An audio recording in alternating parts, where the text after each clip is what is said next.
السلام عليكم. مساء الخير. Please allow me to start this session, ear endoscopic surgery instruction course part 2, and it gives me great pleasure to be the co-chair of this session with Professor Usama Higazi and Professor Magid Rashid. Professor Yasser Shuail has already delivered his presentation earlier this morning, so we will go ahead and proceed with Professor Yehia Al-Ashri from Suez University. Professor Yehia is going to talk to us about management of eustachian tube dysfunction, a new renaissance. Professor Yehia.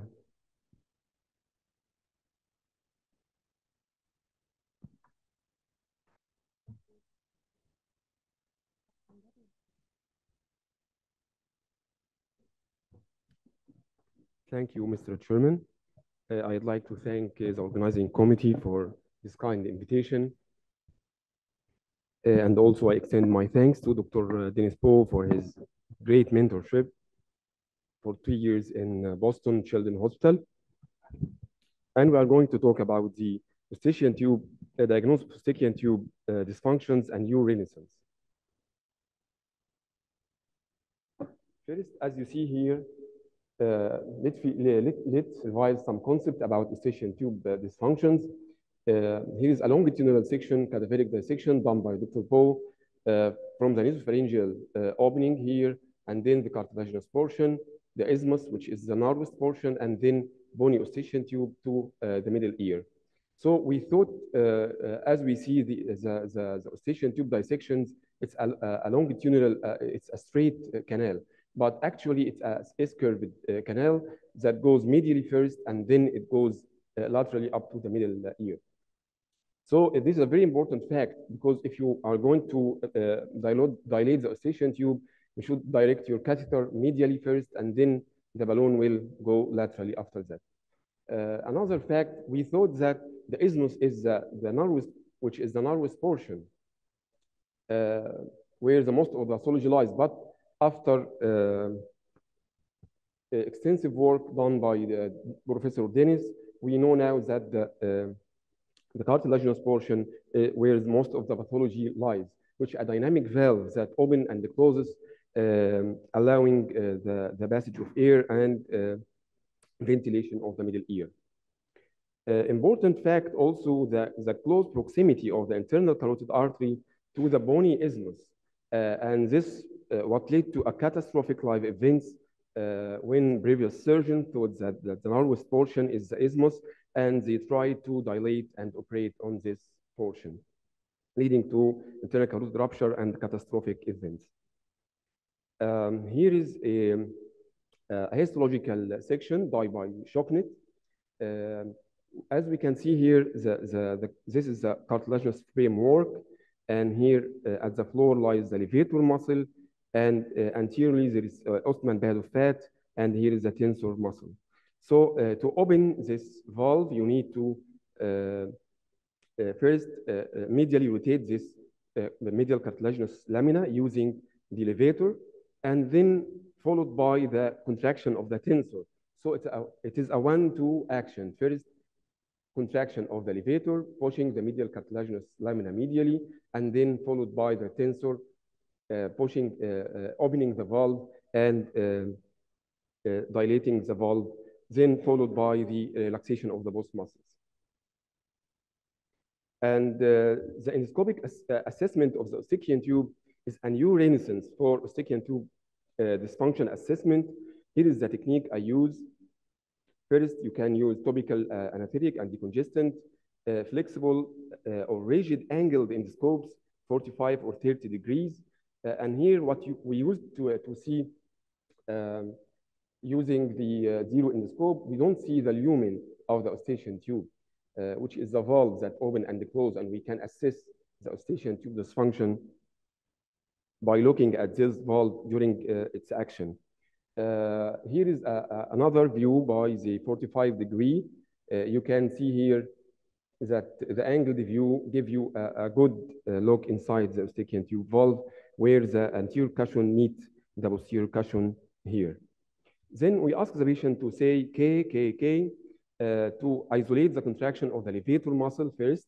Then after that, you ask him for a clean swallow to see the action of the levator and tensor at the same time. And after that, you ask the patient to yawn to give the maximum opening of the Eustachian tube. Let's see some examples. Here is a patient with grade 1 normal Eustachian tube. Here is the contraction of levator, followed by the tensor. Again, contraction of the levator at the floor, push the medial lamina medially, and then followed by the tensor at the valve, pushing it laterally. Look at the valve, and you will see both actions. On the other side here, a patient with severe grade 4 Eustachian tube dysfunction. The Eustachian tube does not open at all due to the severe edema and erythema of the Eustachian tube anterior cushion and posterior cushion. So this is grade 4. Patient cannot able to open his Eustachian tube during swallowing or during yawning. Here is a common example of allergies and adenoid hypertrophy. As you see here, there is the grade 3 edema erythema, and with contraction of the pharyngeal constrictor, the valve does not open and it is forced anteriorly. We call this the anterior thrusting, closing the valve when it's supposed to open. And this is due to the action of the adenoid here. When the levator tries to dilate, it will be pushed anteriorly by the adenoid. So it's a very common example that you can see in most of the children. Another example, a patient with severe reflux and adenoid hypertrophy. Also here you can see a grade 4 edema erythema of the valve. The valve does not open at all. Another example, the effect of adenoid on Eustachian tube dysfunction. Here with this child, 12-year-old, with right otitis media with effusion, you can see that although the adenoid size is not that big to cause nasal obstruction, it forces the posterior cushion to close the Eustachian tube when contracting the pharyngeal muscles. So it closes the Eustachian tube when it's supposed to open it. On the other side here, another child, 15 years old,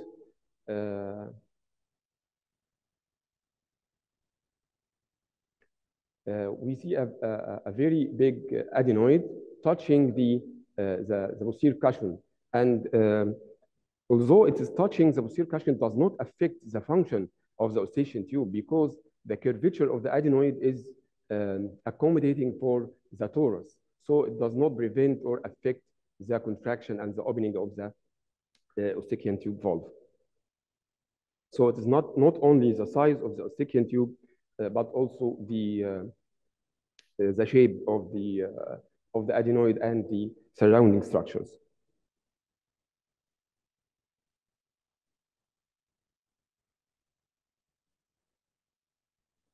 Another example, muscular dysfunction of the Eustachian tube. Here you can see the excessive contraction of the levator, double contraction, and when the tensor tries to open the Eustachian tube, at the same time the levator contracts again, closing the valve.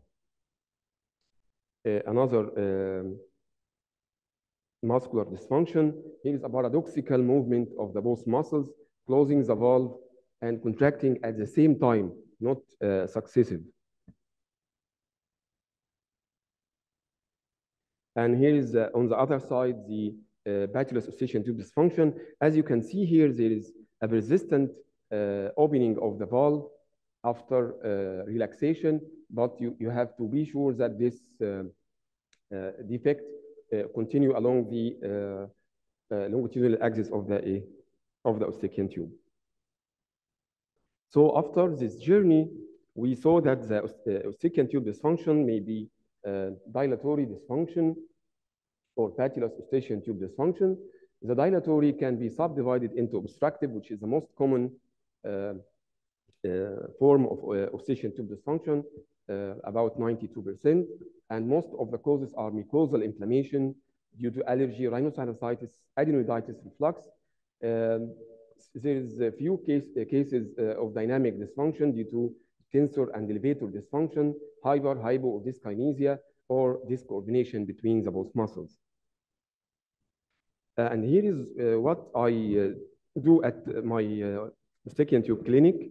First, I start by the history. I ask the patient about the history of Barrow challenge symptoms, and I namely ask him if he has autophony, and ask him for the ability to do modified Valsalva maneuver. I look for by the otoscopy with insufflation to assess the movement of the tympanic membrane. I exclude if there is adhesions. Of course, followed by the audiogram, tympanogram. You can see type C or type B tympanogram. Then I end by the most important step, which is the endoscopic assessment. We call it the MELO assessment, M for mucus, E for edema, the other E for erythema, lymphoid hyperplasia and couple stoning, and then that assessment of the tubal tonsil on the posterior cushion.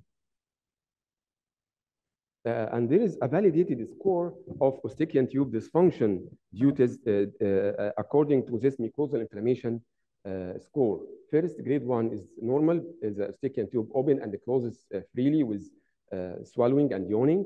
And grade 2, there is a compromise, no compromise of dilatation, and there is mild edema erythema, which can sometimes occur to patients when they have a common cold. And grade 3, there is a moderate edema erythema. The patient can open his eustachian tube for a few seconds, and he can't open it with yawning. And grade 4, inability to open the eustachian tube at all. And this work was done by Kivkas and his colleagues at 2015. So after examination of the eustachian tube using the angled endoscope and looking at the nasopharyngeal valve, if I don't find any inflammation or any muscle weakness, I will consider this differential, which may be a bony eustachian tube obstruction. I will see this by doing a CT that may visualize a persistent closure of the bony eustachian tube. Patulous eustachian tube is another differential, and you confirm it by the tympanic membrane excursion. TMG and tender muscle of mastication, you can always differentiate it by using the bimanual examination of the muscles of mastication. Again, flaccid ossicular chain, TM and the tympanic membrane, you will find a conductive hearing loss in the audiogram. Other causes are inner ear dehiscence and migraine. So take home message. The cartilaginous portion of the eustachian tube is the main site of pathology, and we need a multi-dimensional evaluation of the eustachian tube using the history, the investigation like the Burton and tympanometry, and you end it with a very important step, which is the eustachian tube endoscopy. And then assessment of the eustachian tube using the angled endoscope is mandatory, especially before doing a tympanомastectomy. I saw several cases of failure after tympanомastectomy, and the main cause was eustachian tube dysfunction. And lastly, patient selection and tailoring the surgery to eustachian tube pathology seen during the dynamic exam is a new renaissance in eustachian tube management. Thank you.